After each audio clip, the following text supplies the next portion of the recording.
Hello friends, নতুন ভিডিওতে সকলকে স্বাগত জানাই। তো এই ভিডিওটার মধ্যে দুটো আপকামিং ওয়েব সিরিজ আর মুভিজ নিয়ে কথা বলবো, যেগুলো কিন্তু একটা থিয়েট্রিক্যাল রিলিজ হবে এবং একটা ওটিটিতে আসতে চলেছে। তো সেই দুটো হচ্ছে সৃজিত মুখার্জির আপকামিং ওয়েব সিরিজ দুর্গ রহস্য, যেটার মধ্যে আমরা অনির্বাণ ভট্টাচার্যকে ব্যোমকেশ হিসেবে দেখতে পাবো। সেটার টিজার একটু আগে ড্রপ করা হয়েছে এবং দুলকার সালমানের pan India film king of কোঠা, যেটা কিন্তু ট্রেলার কিছুদিন আগে রিলিজ হয়ে গেছে।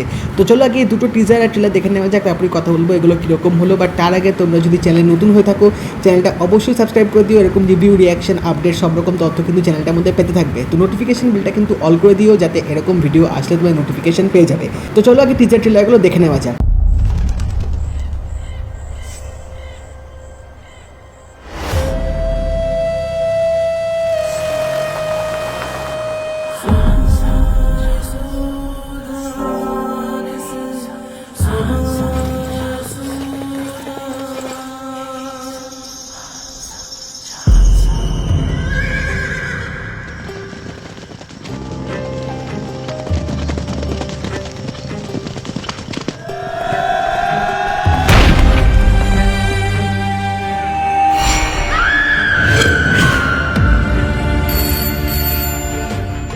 আসলে সত্যান্বেষী সবাই উচিত।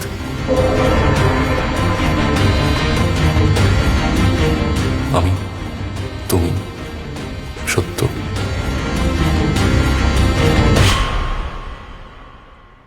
শুধু সবার সত্যটা আলাদা।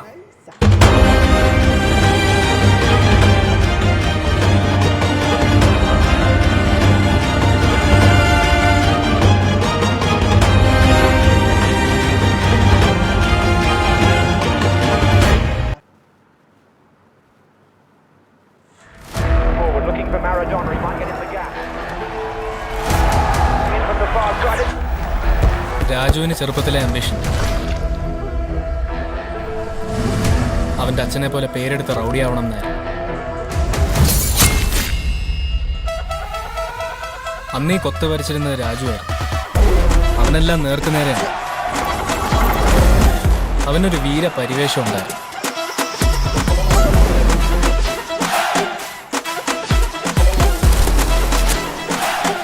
എൻ്റെ റൗണ്ട് തീർന്നു. I will cut his body into pieces and throw that. ഞാൻ വന്നു. നിനക്ക് എന്താ ചെയ്യാൻ പറ്റുന്ന ചേച്ചി? ഞാനൊരു ഗവൺമെന്റ് സർവന്റ് ആണ്. ഇവിടെ ഞാനാണ് ഗവൺമെന്റ്.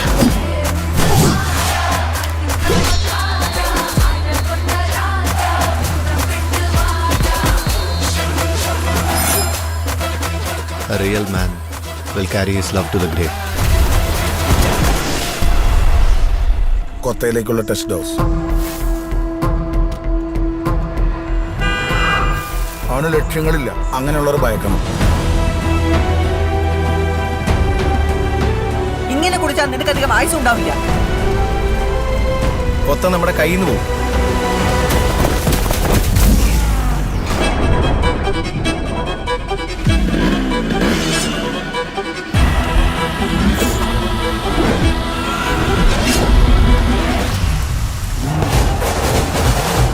വർഷങ്ങൾക്ക് ശേഷം സ്വന്തം യജമാനെ കണ്ട നായെ പോലാണ് ഇപ്പോൾ കൊത്ത.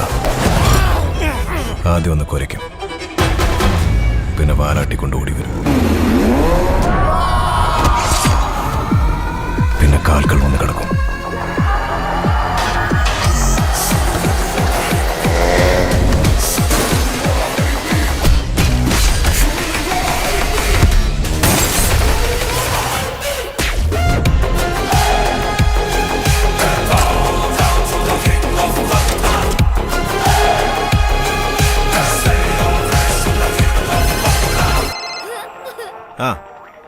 എനിക്ക് കാണണം, നീ വാ।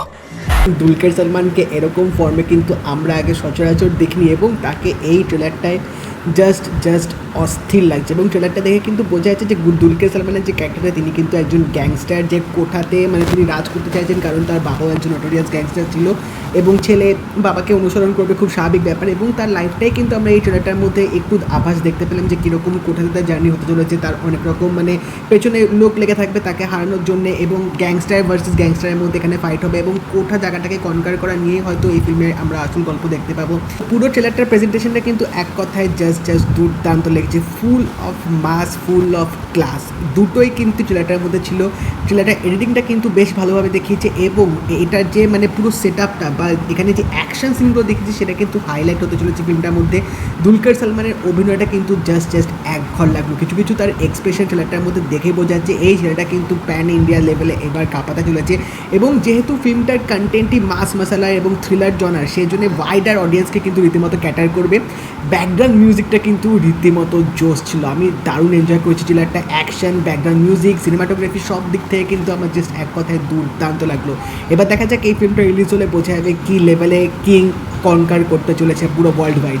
এবার কথা বলবো সৃজিত মুখার্জির দুর্গ রহস্য টিজারটা নিয়ে। তো এবার সৃজিত মুখার্জির দুর্গ রহস্য আসছে ওয়েব সিরিজ হিসাবে, তো গল্পটা নিয়ে আলাদা করে কিছু বলার নেই, গল্প তো আমরা অলমোস্ট জানি। টিজারে যে প্রেজেন্টেশনটা দেখালো সেটা দেখে ঠিকঠাক মোটামুটি লাগছিল, বাট হ্যাঁ দুটো মানে আমরা যদি টিজারের কথা বলি, ব্যোমকেশ ও দুর্গ রহস্য টিজার এবং এই দুর্গ রহস্য টিজার দুটোর মধ্যে কিন্তু আকাশ পাতাল তফাৎ আছে। এই টিজারটার মধ্যে কিন্তু ড্রামাটিক জিনিসটা বেশি ভালোভাবে দেখিয়েছে, মানে আমরা যেরকম মুভিটায় খুব মানে একটা মশলা একটা ওরকম ফ্লেভার পাচ্ছিলাম যে টিজারটা দেখেছিলাম ব্যোমকেশ ও দুর্গ রহস্যতে, এই দুর্গ রহস্য টিজারটার মধ্যে কিন্তু ড্রামাটিক জিনিসটা বেশ ভালোভাবে ফুটিয়ে তুলেছে। এবং হ্যাঁ ভিএফএক্স সিজিআইটা কিন্তু একটু চোখের মধ্যে পড়ছিল, মানে ওই দুর্গটা যখন যেভাবে দেখাচ্ছে বা ওই কামানের যে সিনটা দেখালো, যে পুরো আমরা উপরে যে ভিউটা দেখতে পাচ্ছি সেটা দেখে আমার একটু ভিএফএক্সের কাজটা একটু আমার চোখে পড়ছিল, বাট অতটাও খারাপ লাগছিল না। বাট হ্যাঁ ছোটোখাটো যে কয়েকটা ডায়লগ দিল টিজারটার মধ্যে জাস্ট অস্থির, মানে অনির্বাণ ভট্টাচার্য লাস্টে যে ডায়লগটা বলবে যে সত্য, ওই ডায়লগটা নিয়ে দুর্দান্ত লাগছিল। এবং অনির্বাণ ভট্টাচার্যকে অ্যাজ আ ব্যোমকেশ কোনো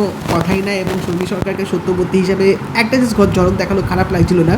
এবার রাহুলকে এখানে আমরা অজিত হিসাবে দেখতে পাবো, তো এবার দেখা যাক কীরকম হয়। টিজারে ব্যাকগ্রাউন্ড মিউজিকটাও মোটামুটি আমার লাগবে, এখানে প্রেজেন্টেশনটাও খারাপ লাগলো না, বাট এটা আমি অবশ্যই দেখবো জাস্ট বিকজ অফ এখানে অনির্বাণ ভট্টাচার্যর ব্যোমকেশ এবং সৌমি সরকারের সত্যবতী। বাট মানে টিজারটা দেখে যে একটা যে হাইপ, একটা যে এক্সাইটমেন্ট ক্রিয়েট করার যে মানে উচিত ছিল, সেটা আমার মনে হয় কোথাও গিয়ে অতটাও হয়তো করতে পারেনি। এবার লেট সি ট্রেলারটা আসলে বোঝা যাবে কীরকম হয়, বাট কামিং সুন লেখা আছে, খুব সম্ভবত হয়তো সেপ্টেম্বরে ওয়েব সিরিজটা হয়তো আসতে পারে। তো তোমরা জানিও তোমাদের এই কিং অফ কোঠা ট্রেলার এবং দুর্গ রহস্য টিজার কীরকম লাগলো, এবং যদি এই ভিডিওটা ভালো লাগে থাকে লাইক করে দিও, শেয়ার করে দিও, চ্যানেলটা কিন্তু অবশ্যই সাবস্ক্রাইব করে দেবে, নোটিফিকেশন বেলটা কিন্তু অল করে দিও। তো দেখা হবে পরের ভিডিওতে, বাই।